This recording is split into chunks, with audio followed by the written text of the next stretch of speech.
From the Library of Congress in Washington, D.C.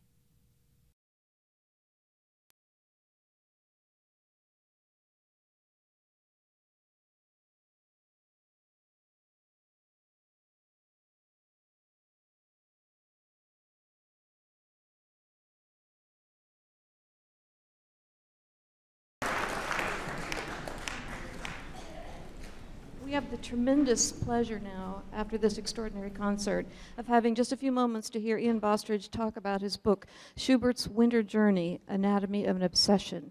I'm Anne McLean from the library's music division, and for all of us here, it's been a joy to present this concert.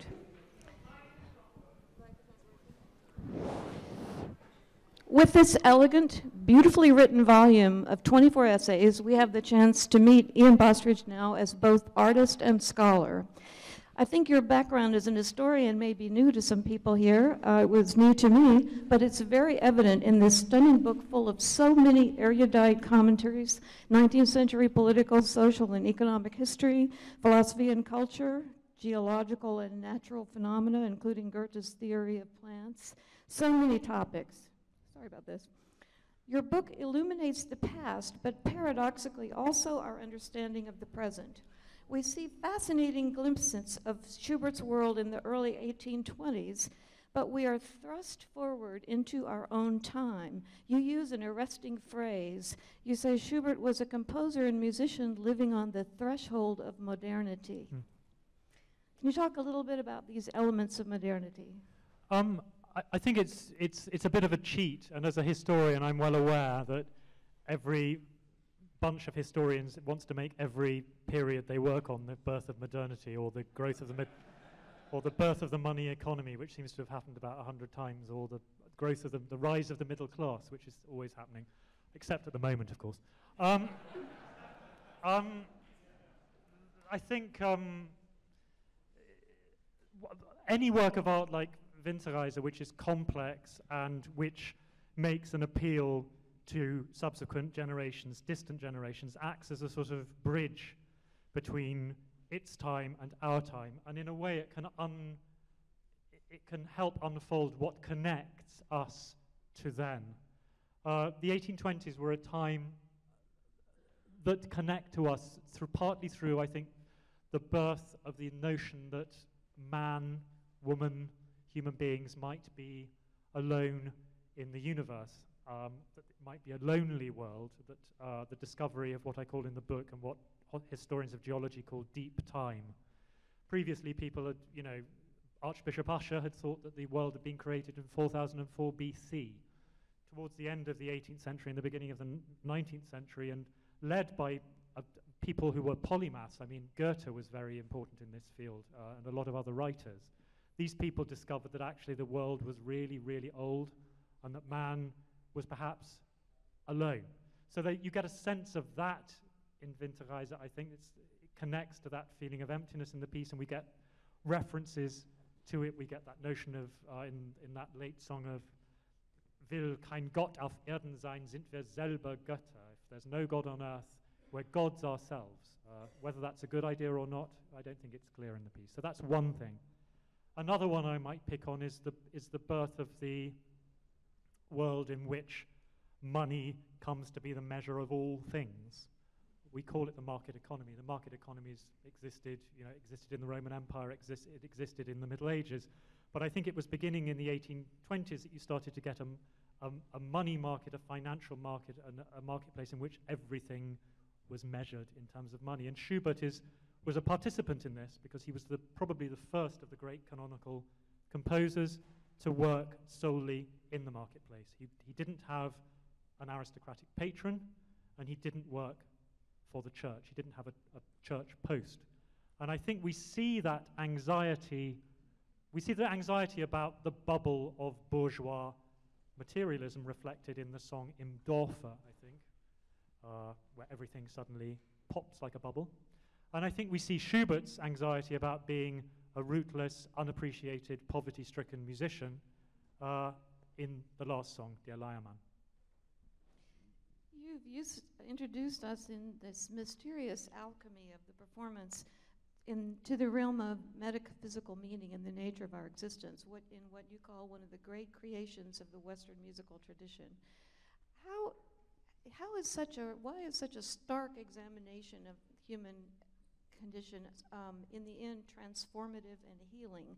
And you talk a lot in your book about things like the theory of performativity, how you as an artist bring this to life in performance. I think it's a mystery. I mean, it's a mystery that theorists about the function of art have been working at since, you know, the ancient Greek times. I mean, Aristotle's theory is the most famous, which is the theory of catharsis. And I think that works for me, the idea that we go on this journey and we're wrung out, and in some way we feel we've engaged with what it's all about. It's a bit mysterious, and that's why music is such a good way of approaching it, because I think these are things that are difficult to talk about in analytical, rational ways. But we certainly come out of this piece, I think, feeling we've addressed what it is to be a human being, rather than, I don't know, Homo economicus. How did Schubert himself view this cycle? You've talked very beautifully about this. He performed it, probably the first 12 songs, to his friends, and they didn't like it. They really didn't like it. Schubert, who was his sort of naughty friend, who everybody felt was a bit sort of slippery and dishonest and trivial, but was nevertheless an enormous friend of Schubert's. Schubert said he only liked number 5, Der Lindenbaum, which of course went on to be the most famous song of all and became a folk song in the German tradition. Schubert said to them, in the end, you will like these songs more than any others I have written. So he sort of knew what he'd done, if we're to believe that story. And but I think that report about how people, even people close to Schubert, received them at first is an important part of understanding how the cycle has to be and how it has to make the audience and the performers feel uncomfortable. It shouldn't be a matter of something familiar that we re-rehearse and get used to, and that is sort of presented in a neutral or anodyne way. It's got to be threatening to us, I think. You know, you touched on Beckett too. He invokes Beckett, Samuel Beckett, in the book, and Beckett was a passionate devotee of Schubert. He talks about, quote, shivering through the grim journey again.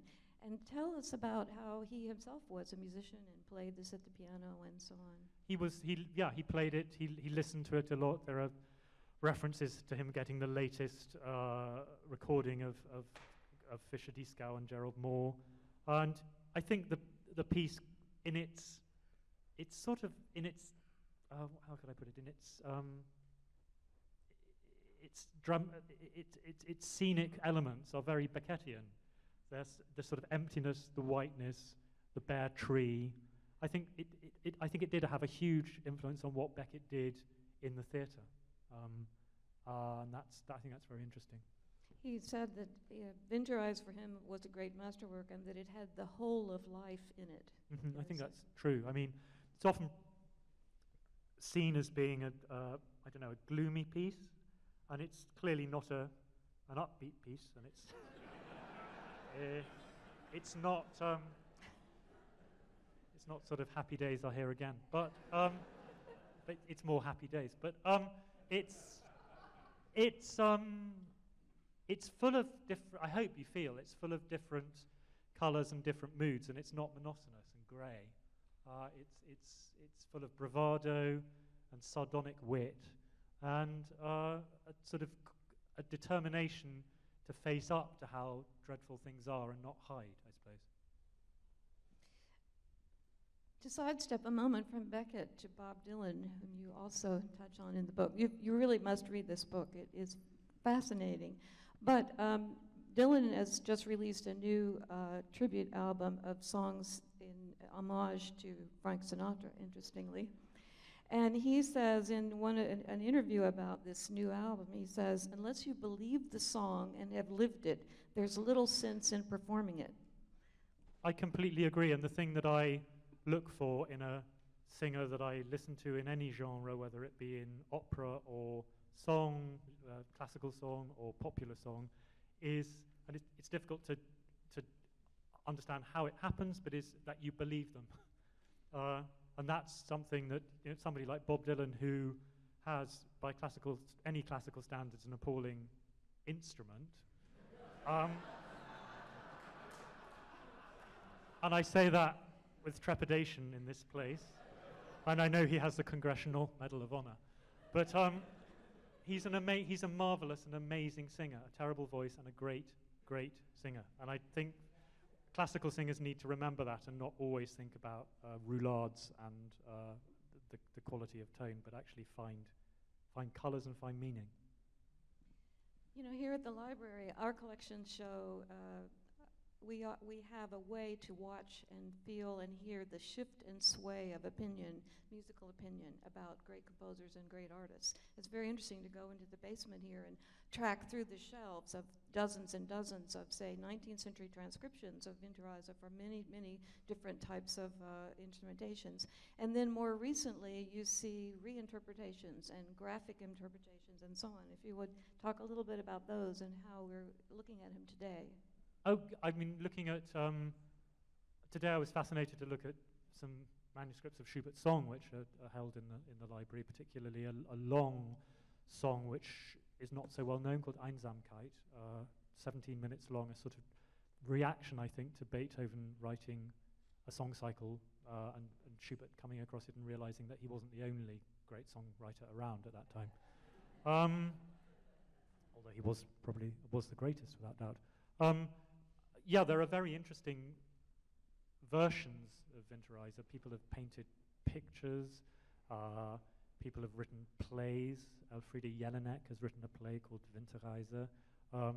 And I'm about to embark on a journey with a recomposition of the piece, a composed interpretation by a German composer called Hans Zender, a piece we're going to stage, which is with chamber orchestra and creates a lot of weird sounds in the context of the piece. It's recognizably Winterreise, but it's, on the other hand, it's really a different piece.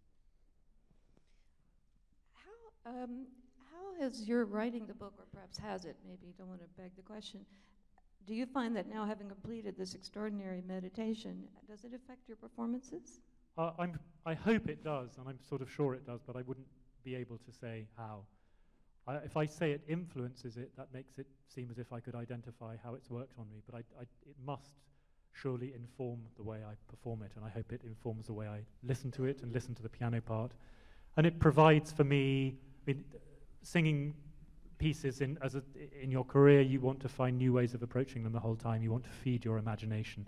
And for me, this has been a way of, selfishly, of feeding my imagination, but I hope it's also been a way of bringing what I think of as a great work in the Western canon to court. I mean, comparable with the great works in painting or literature, to bring that to people who perhaps don't know it.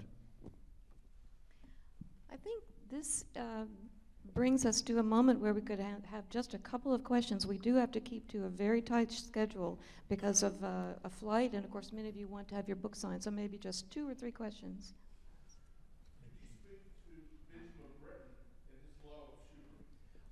He was clearly in the Schubert tradition. Schubert was, for him, the great composer, I think, and he continued that tradition into the 20th century and wrote piano-accompanied song after 1945 in a way nobody else did, I think. Someone else? Yeah? I find it extraordinary that he did another 12. Ending with loneliness is quite different from ending with the organ. Yes, I mean, he found a different, an amazing, I mean, that's why he had to do it. I mean, but he had to take the songs as they came. He couldn't go back and recompose the whole thing, which he might have considered doing. So it is extraordinary, but it is possible to perform the first 12 songs without the second 12 and think of them as a separate cycle, and that produces a very different effect from the cycle we know. Great. Ladies and gentlemen, unfortunately we have to switch over to the book signing portion because Ian has to go to Dulles. So thank you, Ian and Anne.